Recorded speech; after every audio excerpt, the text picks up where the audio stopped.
بسم اللہ الرحمن الرحیم۔ بسم اللہ الرحمن الرحیم۔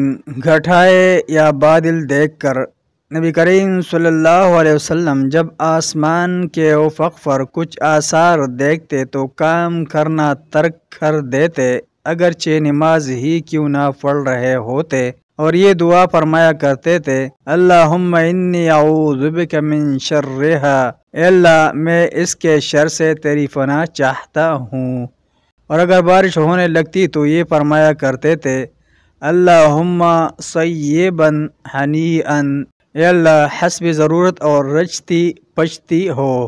بجلی کے کڑکنے پر حضرت عبداللہ بن زبیر رضی اللہ عنہما جب بجلی کی کڑک سنتے تو بات چھوڑ کر یہ پڑھتے، سبحان الذی یسبح الرعد بحمدہ والملائکۃ من خیفتہ، پاک ہے او ذات کے بجلی اور فرشتے بھی جس کے ڈر سے اس کی تسبیح بیان کرتے ہیں۔